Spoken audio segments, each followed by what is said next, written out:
रामायण और महाभारत। एक तरफ रामायण हमें रिश्तों की कीमत सिखाता है, एक बेटे को कैसा होना चाहिए, एक पति पत्नी का रिश्ता कैसा होना चाहिए, एक बेटे का अपने माँ बाप के साथ रिश्ता, brotherhood, that is the core of Ramayana. और वही दूसरी तरफ महाभारत। इसे अगर आप ठीक से समझोगे तो you will realise that this is not just a tale, this is not just a history either. मेरे हिसाब से महाभारत हर एक इंसान का एक पर्सनल वॉर है, जहाँ पे 5 Pandavs are like your 5 senses और 100 कौरव्स वो 100 इविल वाइसेस जो आपके सेंसेस को हर एक दिन अटैक करते हैं। Krishna is the inner voice of your soul और कर्ण महाभारत में एक बहुत ही इंपॉर्टेंट रोल प्ले करता है। आपके अंदर कर्ण इज लाइक डिजायर, एक ऐसा प्राइड जो आपको सही और गलत में फर्क देखने से रोकता है। Mahabharata divine power, ethics, loyalty से लेकर मैनिपुलेशन, वॉरफेयर, ग्रीड, एरोगेंस, इन सबको मिला के एक ऐसा एपिक सागा है जिसका हर एक कैरेक्टर और उस कैरेक्टर से जुड़ा हुआ हर एक ट्रेट आपके अंदर भी मौजूद है। अब आप उसमें से कौन सा ऐसा डोमिनेंट ट्रेट आपकी पर्सनैलिटी बना देते हो, that is what defines who you are as a person. अगर आप महाभारत को किसी अलग पर्सपेक्टिव से देखोगे तो यू विल रियलाइज कि the whole point of Mahabharata was to showcase कि हम में 100 दोष हो सकते हैं, लेकिन अगर आप में बस वो 5 गुण हो तो आप उन पे जीत पा सकते हो। इस वीडियो में हम लोग महाभारत के पात्र और उनके लेसन्स को बारीकी से समझेंगे, तो मेक श्योर वीडियो को एंड तक जरूर देखना, क्योंकि इस तरीके से आपको महाभारत शायद ही किसी ने बताया होगा। पॉइंट नंबर 1, ट्रू फ्रेंड्स और ब्लाइंड लॉयल्टी। महाभारत का सबसे इंटरेस्टिंग और रिलेटेबल कैरेक्टर है सूर्यपुत्र कर्ण। ये ग्रे कैरेक्टर है जो ना पूरे तरीके से बुरा बन पाया और ना पूरे तरीके से धर्म की राह पे चल पाए। हम लोग भी ना कहीं लाइफ में कर्ण से जरूर कनेक्ट करते हैं, क्योंकि अगर आप महाभारत में भी देखोगे तो आपको पता चलेगा कि कर्ण के साथ बार बार नाइंसाफी होती है। Karna was literally abandoned by his own mother Kunti. जब कर्ण द्रोणाचार्य के पास तीरंदाजी सीखने गए तो उन्होंने बस कर्ण लो कास्ट का होने के कारण उसे मना कर दिया। दूसरी तरफ द्रौपदी के स्वयंवर में भी कर्ण ने अर्जुन से पहले मछली की आंख में तीर मारा था, लेकिन द्रौपदी ने भी पूरी सभा के सामने सूत पुत्र कर्ण से विवाह करने के लिए इनकार कर दिया। जहाँ बात बात पे उनके ही भाइयों ने उनका मजाक उड़ाया और उनका इंसल्ट होता रहा, वहाँ दुर्योधन ने कर्ण की एबिलिटीज को पहचानते उन्हें गले लगाया और उन्हें एक ऑनर और रिस्पेक्ट का दर्जा दिया। उसके बाद तो कर्ण ने पूरे महाभारत में दुर्योधन के साथ लॉयल रहने की कसम खा ली। एक तरफ से देखा जाए तो दुर्योधन की तरफ कर्ण की लॉयल्टी काफी एडमायरेबल लगती है। इट शोज कि कर्ण एक अच्छा दोस्त होने के साथ साथ ही was a man of honour and principle. जैसे कर्ण की लाइफ में इतने सारे चैलेंजेस थे, वैसे ही आपके लाइफ में भी चैलेंजेस आते ही रहेंगे। उन्हें आप टाल नहीं सकते और ना उनसे दूर भाग सकते हो। उन चैलेंजेस का सामना कैसे करना है, यही चीज हमें सीखने मिलती है कर्ण के जीवन से। और कर्ण के जीवन के बारे में मुझे सीखने मिला कुकू एफएम के ऑडियो शो द अबैंडन्ड सन कर्ण में। कुकू एफएम एक ऑडियो लर्निंग प्लेटफॉर्म है जिसे मैं खुद भी यूज करता हूँ, और मैंने ये चीज नोटिस की है कि आप में से भी लाखों लोग इसे यूज कर रहे हैं। लेकिन अगर आपने अब तक कुकू एफएम की ऑडियो बुक नहीं सुनी है तो आपके लिए कुकू एफएम ने 7 डेज का फ्री ट्रायल शुरू किया है। इन 7 दिनों के दौरान आप पूरे प्लेटफॉर्म पे किसी भी ऑडियो शो को सुन सकते हो, जिसमें 5000 प्लस शो शामिल है, और वो भी बिल्कुल मुफ्त। ऑफर बहुत ही ज्यादा तगड़ी है, तो अपने दोस्तों को और अपने फैमिली मेंबर्स को भी ये चीज जरूर बताना। और हाँ, याद रखना ये ऑफर बहुत ही ज्यादा लिमिटेड टाइम के लिए है, तो इसे जल्द से जल्द जाकर अवेल करें। और हाँ, after 7 days subscription plan will be activated. तो अभी जाके नीचे डिस्क्रिप्शन में जो लिंक है वहां से कुकू एफएम को डाउनलोड कर लेना और द अबैंडन्ड सन कर्ण ये ऑडियो शो जरूर सुनना। अब वापस टॉपिक पे आते हैं। मुझे आपको एक बात पूछनी है, क्या आपने कभी ये बात सोची कि धर्म की राह पर चलते हुए भी सूर्यपुत्र कर्ण ने क्या ऐसी गलती की? उनकी गलती थी हमेशा मौन रहना और अपने सामने अधर्म होते हुए भी कुछ ना बोलना। जब दुर्योधन ने पांडवों का महल जलाया तब कर्ण को उन्हें रोकना चाहिए था, बट उन्होंने ऐसा नहीं किया। जब दुर्योधन ने भरी सभा में द्रौपदी का वस्त्र हरण किया तब कर्ण को उन्हें रोकना चाहिए था। जब दुर्योधन सत्ता की लालच में अपने ही भाइयों को मारने चला था तब कर्ण ने एक दोस्त होने के नाते उन्हें इतनी बड़ी गलती करने से रोकना चाहिए था। बट इन सारी चीजों में कर्ण ने हमेशा दुर्योधन का ही साथ दिया। He always felt a debt of gratitude towards Duryodhan. उन्हें हमेशा ऐसा लगता रहा कि दुर्योधन ने उन पे कोई एहसान किया है, जिसके चलते उन्होंने कभी दुर्योधन की एक्शंस को क्वेश्चन ही नहीं किया। अब मुझे बस एक बात बताओ, इज दिस ट्रू फ्रेंडशिप और जस्ट ब्लाइंड लॉयल्टी? कर्ण ने दुर्योधन को दिया हुआ वचन तो निभाया, but at what cost? End में उसके ही दोस्त का डाउनफॉल हुआ and Karna fail as a friend here. And this is my friends lesson number 1। आपके आसपास देखो, सच्चा दोस्त वही है जो आपको लाइफ में कुछ बेटर करने के लिए पुश करे, आपके विंस को खुद के विंस की तरह सेलिब्रेट करे, ना कि कोई ऐसा इंसान जो आपके ही डाउनफॉल्स में आपको एनकरेज करे। तो ये था पॉइंट नंबर 1। अब बढ़ते हैं पॉइंट नंबर 2 पे, which is how should you take your decision. एक चीज बताओ, महाभारत का युद्ध एग्जैक्टली हुआ क्यों? हम सबको ये लगता है कि द्रौपदी का वो एक कमेंट, अंधे का पुत्र अंधा, वहाँ पे ये दुर्योधन ने अपने ईगो पे ले लिया और वहीं पे युद्ध शुरू हुआ। पर आपको क्या लगता है, इतना बड़ा युद्ध जिसमें क्षत्रियों के 3 जनरेशंस नष्ट हो गए, क्या वो सिर्फ ये एक कमेंट के लिए हो सकता है? एक टाइम पे पांडवों ने 13 वर्ष का वनवास भी पूरा कर लिया था, और तो और वनवास पूरा होने के बाद उन्हें इंद्रप्रस्थ की सत्ता पाने की लालच भी नहीं थी। पांडवों ने सिर्फ 5 गांव मांगे थे जिनसे उनकी रोजी रोटी चले, पर दुर्योधन यहाँ पे कहता है एक सुई के टोक जितनी भी जमीन नहीं दूंगा। ये पूरा खेल हुआ दुर्योधन के अहंकार और क्रोध के कारण। इससे आपको क्या समझ आता है? हम कोई भी डिसीजन जब ego, jealousy, anger, greed, even extreme attachment ऐसी भावनाओं के साथ लेते हैं तो ultimately it is going to fail. यहाँ अच्छे बुरे की बात नहीं हो रही है, कुछ गुण तो दुर्योधन में भी अच्छे थे, पर पांडवों और कौरवों में फर्क क्या था? दुर्योधन ने अपने सारे निर्णय हमेशा एक्सट्रीम ईगो और ग्रीड में आके लिए। कृष्ण अर्जुन को एक कन्वर्सेशन में बताते हैं कि डिसीजन लेते वक्त हमेशा अपने मन को संयम में रखो। अर्जुन पूछता है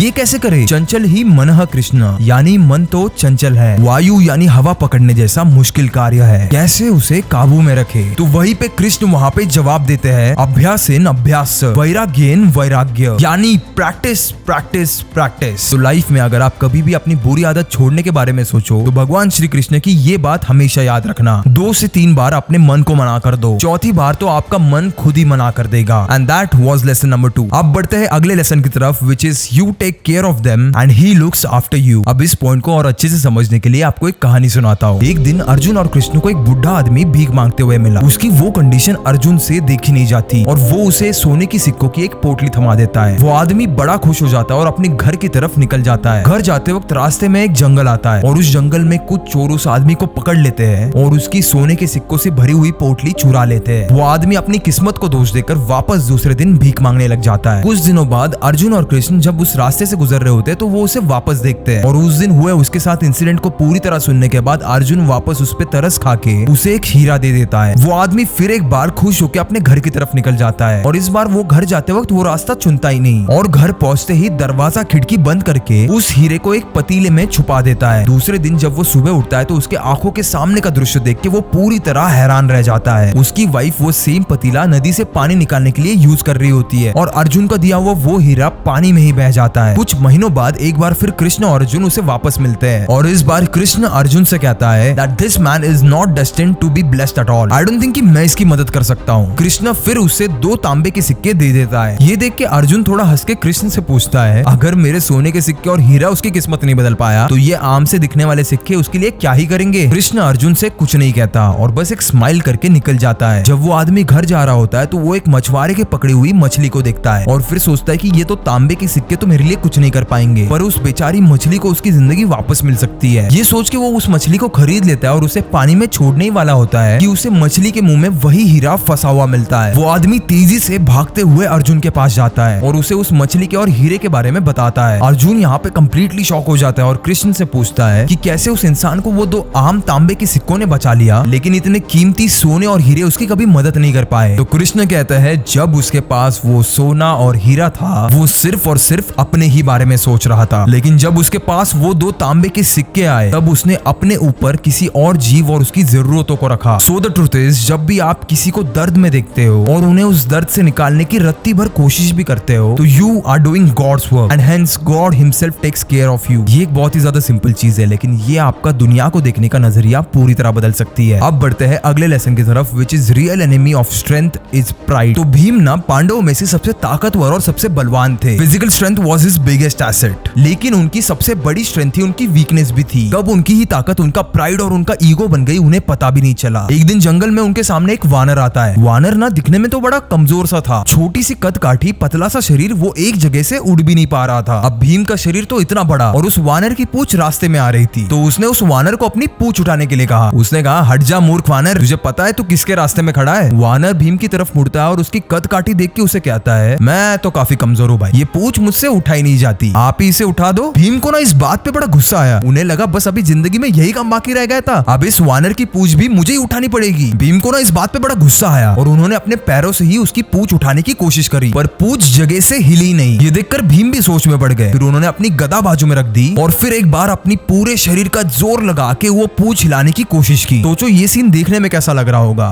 कड़ी धूप में एक हट्टा कट्टा इंसान एक वानर की पूंछ हिलाने की कोशिश कर रहा है और उससे हिल भी नहीं रही। अपना पूरा जोर लगाने के बाद भी भीम से वो पूंछ हिली ही नहीं। फिर ना भाई भीम को एक चीज क्लिक हुई, भीम ने ना अपने हाथ जोड़े और वो ये समझ गए कि ये कोई साधारण सा वानर नहीं है, ये तो साक्षात हनुमान जी है। तब ये देखकर हनुमान जी अपना असली रूप धारण करते हैं और भीम को ये समझाते हैं कि स्ट्रेंथ तो हर किसी के पास होती है, पर जिस मोमेंट पे हम उस स्ट्रेंथ पे अपनी ताकत पे गर्व करने लगते हैं वो शक्ति ही तुम्हारी कमजोरी बन जाती है। और हम इंसान भी ना भीम से कुछ कम नहीं है। We take a lot of pride in what we have created as human, पर हमें एक चीज समझनी पड़ेगी कि इस नेचर से, इस ब्रह्मांड से तो हम बड़े नहीं है, बल्कि उसके आगे तो काफी छोटे हैं। हम लोग नेचर से ऊपर नहीं है, बल्कि उसका एक छोटा सा पार्ट है। So these were the 4 lessons that you should never forget from Mahabharata. इस वीडियो को ना मैंने काफी अलग तरीके से अप्रोच किया है ताकि आपको और अच्छे से समझ में आए। तो अगर आपको ये वीडियो पसंद आई तो प्लीज एक बार कमेंट में मुझे जरूर बताना और मैं इस सीरीज को कंटिन्यू रखूंगा। और हाँ, कमेंट्स में ये भी बताना कि आपका सबसे फेवरेट पार्ट कौन सा था। मैं खुद इस सीरीज को कंटिन्यू करना चाहता हूँ विद रामायण, भगवत गीता, कृष्णस लाइफ और हमारे भारत के कई सारे प्राचीन एपिक्स। ये सारी चीजें हमारी युवा पीढ़ी को जानना बहुत ज्यादा इंपॉर्टेंट है। और हाँ, बस लास्ट में आपको और एक बार याद दिला दूं, कुकू एफएम पे जाके एक बार तो द अबैंडन्ड सन कर्ण ये ऑडियो शो जरूर सुनना। इस ऑडियो शो में ना कर्ण के लाइफ से जुड़ी हुई ऐसी बहुत सारी बातें बताई गई है, ऐसी बहुत सारी कहानियां बताई गई है जो आप अपनी लाइफ से रिलेट कर पाओगे और इसमें से हर एक चैप्टर से आपको कुछ ना कुछ सीखने जरूर मिलेगा। तो बस यही था आज की वीडियो के लिए। I will see you in the next video. तब तक के लिए कीप इंस्पायरिंग।